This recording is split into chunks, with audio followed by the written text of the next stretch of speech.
ओम शांति। 24/6/2025 प्रातः मुरली। ओम शांति। मातेश्वरी जी के अनमोल मधुर महावाक्य मधुबन। मातेश्वरी जी के पुण्य स्मृति दिवस पर प्रातः क्लास में सुनने के लिए मधुर महावाक्य। गीत मेरा छोटा सा देखो ये संसार है। यह गीत किस समय का गाया हुआ है?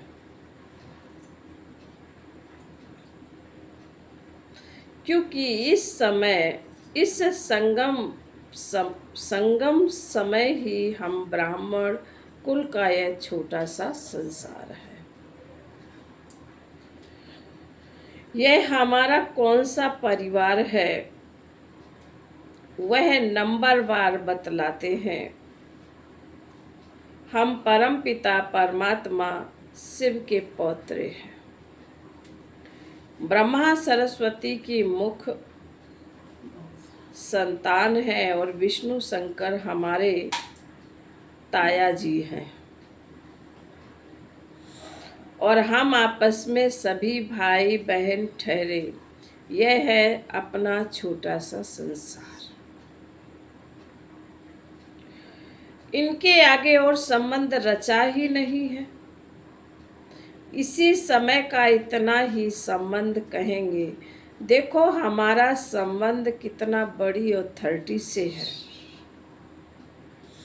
हमारा ग्रैंड पप्पा है शिव। हमारा ग्रैंड पापा है शिव। उनका नाम कितना भारी है। वो सारी मनुष्य सृष्टि का बीज रूप है। सर्व आत्माओं का कल्याणकारी होने के कारण उनको कहा जाता है हर हर भोलानाथ शिव महादेव। वो सारी सृष्टि का दुख हरता सुख करता है। उससे द्वारा हमें सुख शांति पवित्रता का बड़ा हक मिलता है। शांति में फिर कोई कर्म बंधन का हिसाब किताब नहीं रहता है, परंतु यह दोनों वस्तु पवित्रता के आधार पर रखते हैं। जब तक पिता की परवरिश का पूर्ण वर्षा ले पिता से सर्टिफिकेट नहीं मिला है, तब तक वो वर्षा मिल नहीं सकता। देखो ब्रह्मा के ऊपर कितना बड़ा काम है। मलेच्छ 5 विकारों में मैली अपवित्र आत्माओं को गुलगुल बनाते हैं। जिस अलौकिक कार्य का उजूरा फिर सतयुग का पहला नंबर श्री कृष्ण पद मिलता है। अब देखो उस पिता के साथ तुम्हारा कैसा संबंध है। तो कितना बेफिक्र और खुश होना चाहिए। अब हर एक अपनी दिल से पूछे, हम उनके संपूर्ण रीति हो चुके हैं। बाबा ने कहा हर एक को अपने दिल से पूछना है, हम उनके संपूर्ण रीति बन चुके हैं, हो चुके हैं। सोचना चाहिए कि जब परमात्मा बाप आया है तो उनसे हम कंप्लीट वर्षा लेंगे। स्टूडेंट्स का काम है संपूर्ण पुरुषार्थ कर स्कॉलरशिप लेना। तो हम पहला नंबर लॉटरी क्यों ना विन करें। वह है विजय माला में पिरोया जाना। बाकी कोई है जो 2 लड्डू पकड़ कर बैठे हैं। यहाँ का भी हद का सुख ले लूं और वहाँ भी बैकुंठ में कुछ न कुछ सुख ले लेंगे। 2 लड्डू बैठे हैं, भक्ति में भी भाग रहे हैं और ज्ञान में भी भाग रहे, बाबा के पास भी आ रहे। बाबा कहते हैं ऐसे विचारवान को मध्यम और कनिष्ठ पुरुषार्थी कहेंगे, ना कि सर्वोत्तम पुरुषार्थी। जब बाप देने में आनाकानी नहीं करता है तो लेने वाले क्यों करते हैं? तब गुरु नानक ने कहा, परमात्मा तो दाता है, समर्थ है, मगर आत्माओं को लेने की भी ताकत नहीं है। कहावत है, देंदा दे, लेंदा थक पावे। देता दाता तो दे रहा है, पर लेने वाले थक जाते हैं। देने वाला देता है, लेकिन लेने वाला थक जाता है। आपके दिल में आता होगा, हम क्यों नहीं चाहेंगे कि हम भी यह पद पावे, परंतु देखो बाबा कितनी मेहनत करता है, फिर भी माया कितना विघ्न डालती है। क्यों? अब माया का राज्य समाप्त होने वाला है। अब माया ने सारा सार निकाल दिया है, तब ही परमात्मा आता है, उसमें सब रस समाया हुआ है। उनसे सभी संबंधों की रचना मिलती है, तब ही क्या कहते हैं, त्वमेव माता च पिता त्वमेव बंधु सखा त्वमेव।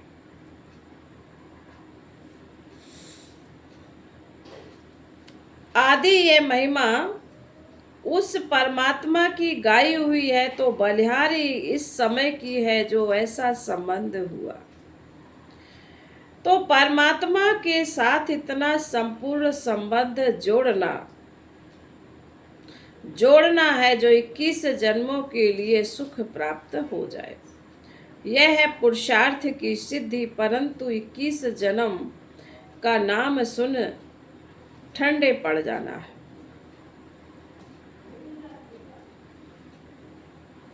परंतु 21 जन्म का नाम सुन ठंडे मत पड़ जाना, बाबा कहते हैं। ऐसे नहीं सोचना कि 21 जन्मों के लिए इतना इस समय पुरुषार्थ भी करे, फिर भी 21 जन्मों के बाद गिरना ही है, तो सिद्धि क्या हुई? कई बार सोचते हैं ना, बाबा कहते बना बनाया ड्रामा है, ये तो होना ही है। तो बाबा कह रहे ढीले मत पड़ जाना। परंतु ड्रामा के अंदर आत्माओं की जितनी सर्वोत्तम सिद्धि मुकर्रर है, वो तो मिलेगी ना। बाप आकर के हमें संपूर्ण स्टेज पर पहुंचा देता है, परंतु हम बच्चे बाबा को भूल जाते हैं, तो जरूर गिरेंगे। इसमें बाप का कोई दोष नहीं है। अब कमी हुई तो हम बच्चों की। सतयुग त्रेता का सारा सुख इस जन्म के पुरुषार्थ पर आधार रखता है, तो क्यों ना संपूर्ण पुरुषार्थ कर अपना सर्वोत्तम पाठ बजाए।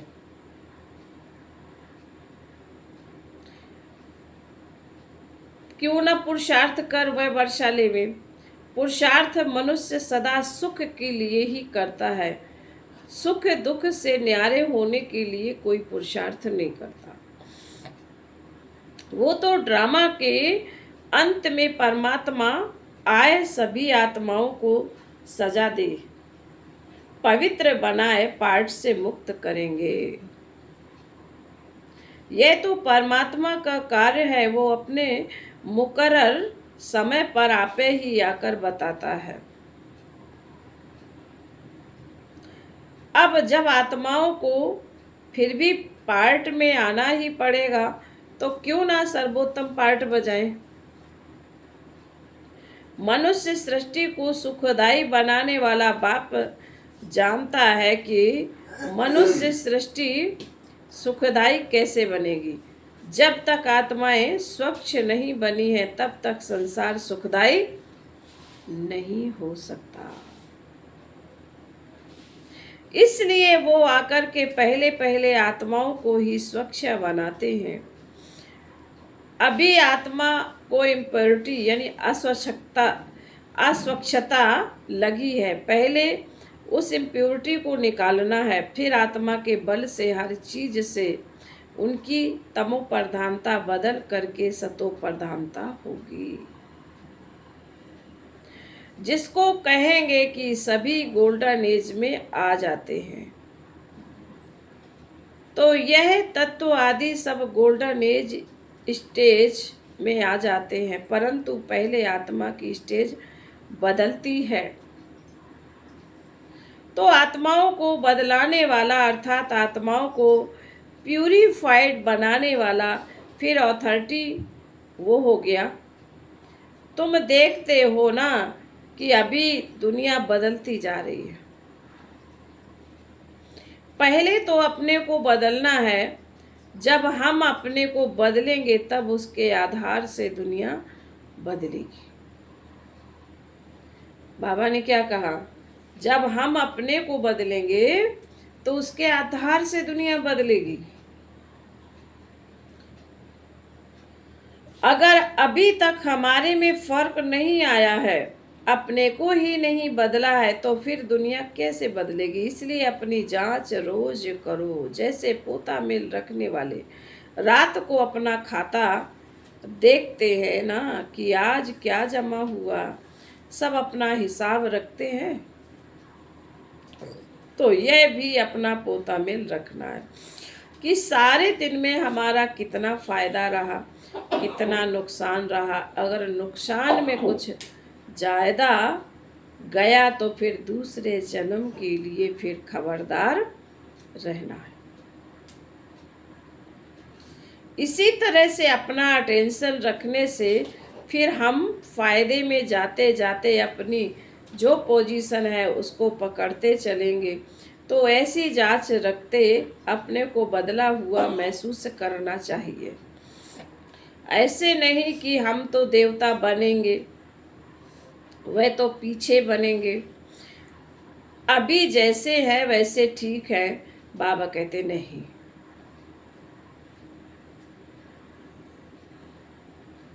अभी से वह देवताई संस्कार बनाने हैं, ढीले नहीं पड़ना है।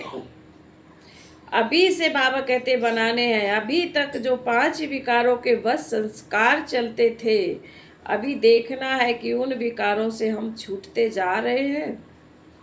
चेक करना है कि हम बाबा के भी बने वैसे ही चल रहे हैं, वो पीछे का संस्कार बदलता जा रहा, छूटता जा रहा कि नहीं। हमारे में जो क्रोध आदि था वह निकलता जा रहा है। लोभ या मोह आदि जो था वह सब विकारी संस्कार बदलते जा रहे हैं। बाबा कह रहे चेक करना, अगर बदलते जा रहे हैं, छूटते जा रहे हैं, तो मानो हम बदलते जा रहे हैं। अगर नहीं छूटते हैं तो समझो कि अभी हम बदलते नहीं हैं। तो बदलने का फर्क महसूस होना चाहिए, अपने में चेंज आनी चाहिए। ऐसे नहीं कि सारा दिन विकारी खाते में ही चलते रहे, बाकी समझे कि हमने अच्छा कोई दान पुण्य किया है, बस नहीं। हमारा जो कर्म का खाता चलता है उसी में हमको संभलना है। हम जो कुछ करते हैं उसमें किसी विकार के बस हो अपना विकर्मी खाता तो नहीं बनाते हैं। इसमें अपने को संभालना है, यह सारा पोता मेल रखना है। और सोने से पहले 10-15 मिनट अपने को देखना चाहिए कि सारा दिन हमारा कैसे बीता। कई बार हम टीवी देखते देखते सो जाते हैं, मोबाइल देखते देखते सो जाते हैं। बाबा कहते फिर आपने पूरे दिन जो किया है उसका आपको हिसाब कैसे पता चलेगा। इसी बाबा ने कहा 10-15 मिनट निकाल करके अपना हिसाब चेक करना है कि सारा दिन हमारा कैसे बीता। कई तो नोट भी करते हैं, क्योंकि पिछले पापों का जो सिर पर बोझ है उसे भी मिटाना है। उसके लिए बाप का फरमान है, मुझे याद करो। तो वह भी हमने कितना समय याद किया, याद में दिया, क्योंकि यह चार्ट रखने से दूसरे दिन के लिए सावधान रहेंगे। अगर चार्ट है तो फिर दूसरे दिन के लिए सावधान रहेंगे। ऐसे सावधान रहते रहते फिर सावधान हो जाएंगे, फिर हमारे कर्म अच्छे चलते रहेंगे, चलते चलेंगे, और फिर ऐसा कोई पाप नहीं होगा। तो पापों से ही तो बचना है। बाबा को याद जो हम करते हैं, इसका कारण क्या है? पापों से बचना ना, बचना है ना। अच्छा, मीठी माँ का मीठे मीठे बच्चों प्रति याद प्यार और गुड मॉर्निंग। हम रूहानी बच्चों की मीठी मम्मा को याद प्यार गुड मॉर्निंग और नमस्ते नमस्ते नमस्ते। ओम शांति। संदेशी के तन द्वारा सरस्वती माँ से अव्यक्ति प्रभु का मिलन एवं संवाद। बेटी श्री राधे देखो, संवाद चल रहा है। बेटी श्री राधे देखो, तेरे पास कौन आए पधारा है। कितनी बड़ी ताकत तुमसे बातचीत कर रही है। मेरे आने के राज से तुम खुद को भी जान सकती हो। आने वाले की पोजीशन के साथ खुद की पोजीशन अथवा पद को भी जान सकती हो। बाबा ने कहा, तुम्हारे पास जितना बड़ा व्यक्ति आएगा मिलने के लिए, तुम खुद समझ जाओगे ये मेरी पोजीशन है जब तो ये आया है मिलने के लिए। अब बाबा कहते हैं, हे राधे बेटी, तुम मेरा जलवा देखना चाहती हो। मैं चाहूं तो 1 सेकंड में विनाश करा सकता हूं, परंतु करता नहीं हूं, क्योंकि विराट फिल्म अनुसार जो जो कर्तव्य जिस द्वारा जैसे प्ले होने हैं वह अवश्य प्ले होंगे।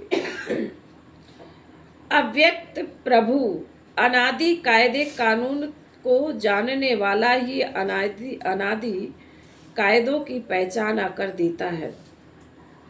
यह सारी सृष्टि का अनादि खेल स्टेज पर प्ले होता है तो प्रैक्टिकल प्ले होने में समय लेता है। अगर इतने वर्षों का खेल 1 सेकंड में पूरा कर दूं तो बाकी खेल क्या चले। तो जो तकलीफ जैसे देखनी अथवा सहन करनी है, बाबा कहते हैं वो वैसे ही उसी अटपटे राज से रिपीट होती है। यह अटपटी रिपीटेशन है जिसको हे प्यारी मम राधे तुम और मैं देख कितना हर्षित होता हूँ।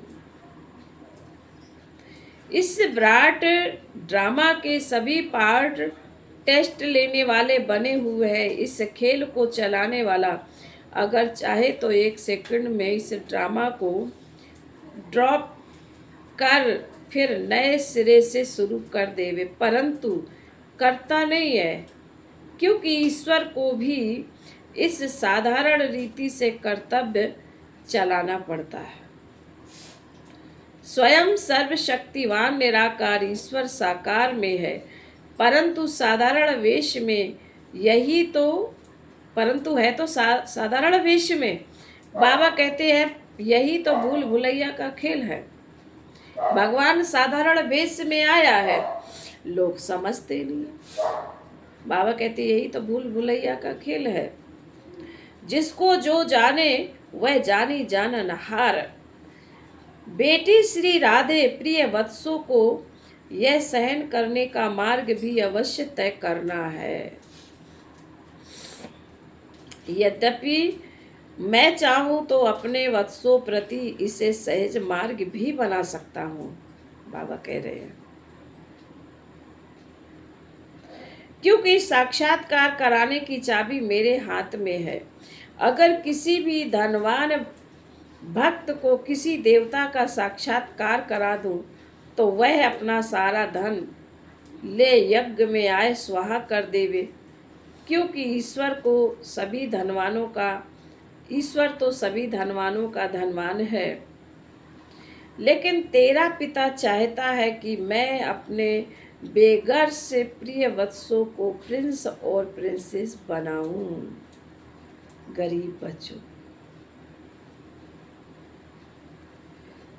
इसलिए तुम यह सब सहन करने के बाद ही प्रिंस और प्रिंसेस जाय बनेंगे। पिता जानता है कि वत्सों को यह सहन करने का मार्ग अवश्य तय करना है, क्योंकि सहन करना है यह ईश्वरीय व दैवी गुण है जिसमें ही खुशी समाई हुई है। इस गुण से ईश्वरीय सुख महसूस होता है। सहन करते भी तुम कितनी मौज मनाते हो, यही गोपनीय ज्ञान है। ऐसा अनासक्त योगी ही स्थायी सुख को प्राप्त करता है। अभी तो परीक्षाओं का समय नजदीक आ पहुंचा है। हर एक वत्स आने वाली परीक्षाओं को इन एडवांस सामने रख उस अभ्यास में चलता चले। भले कोई भी वत्स को खान पान इत्यादि ना मिले, परंतु खुद बेपरवाह बादशाह हो उपस्थित हो। ऐसे अपने अंदर सुंदर अवस्था बहुत समय से लेकर धारण करनी है। भले खान पान ना मिले, कोई बात नहीं। बाबा कहते हैं अगर कोई समझता है कि उस समय आपे ही चल जाऊंगा, यह समझ बैठना अपने को धोखा देना। यह समझ बैठना अपने को धोखा देना। इसलिए पहले से ही सावधान हो रहना है। मेरे अति प्रिय वत्स याद में तो बैठते हैं, परंतु अभी तक उस लाइट का तेज मेरे वतन तक नहीं पहुंचता है। हर एक जब लाइट स्वरूप हो उपस्थित होंगे तो उनके योग का तेज मेरे वतन में आएगा।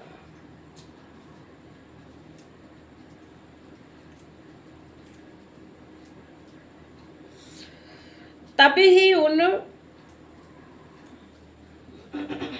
ही उन हर एक की संपूर्ण लाइट उन्हों में प्रवेश होगी। उस समय ही फिर शक्तियों की महिमा निकलेगी।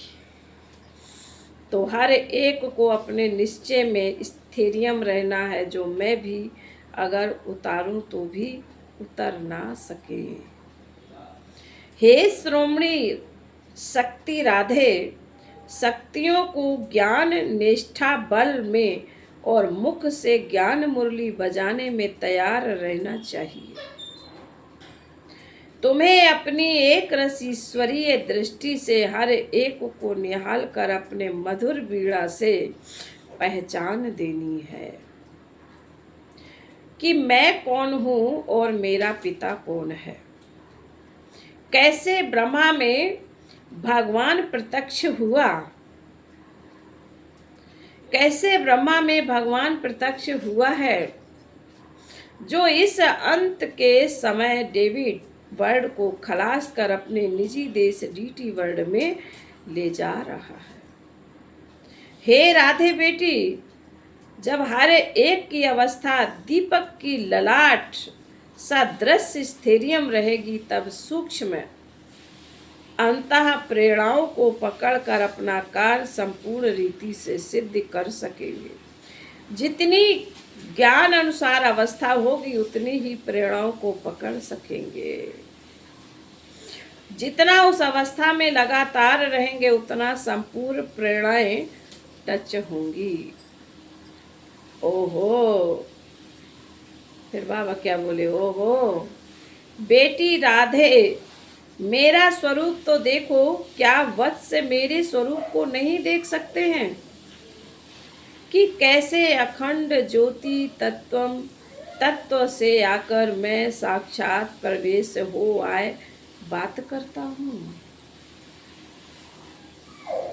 मेरे द्वारा ही यह सब साक्षात्कार होते हैं, क्योंकि मैं ही सभी का मूल समूह हूँ। देखो, प्रकृति के बीच में चमकती है ज्ञान लाइट, वत्स, सिर्फ यह विचार करे कि आहा, जिसको सारी सृष्टि पुकार रही है वह स्वयं सर्वशक्तिवान ईश्वर यज्ञ से हम वत्सों के सम्मुख आए पधारा है। उसकी शीतल गोद में बैठने से हृदय शांत हो जाता है। अगर रचना को रचने वाला मिल गया तो फिर उसको छोड़ उसकी रचना में क्यों जाऊं?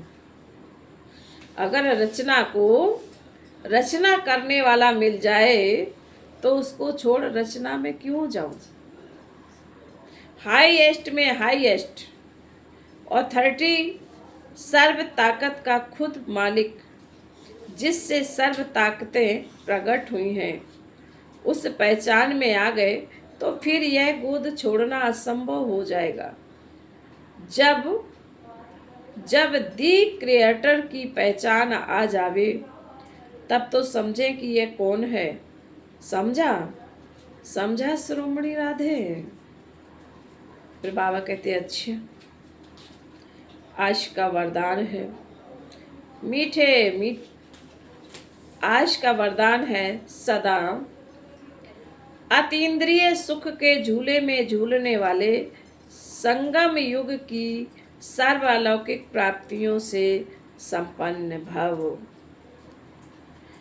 सदा अतीन्द्रिय सुख के झूले में झूलने वाले संगम युग की सर्वलौकिक प्राप्तियों से संपूर्ण संपन्न भव। जो बच्चे अलौकिक प्राप्तियों से सदा संपन्न है वो अतीन्द्रिय सुख के झूले में झूलते रहते हैं। जैसे जो लाडले बच्चे होते हैं उनको झूले में झूलाते हैं, ऐसे सर्व प्राप्ति संपन्न ब्राह्मणों का झूला अतीन्द्रिय सुख का झूला है।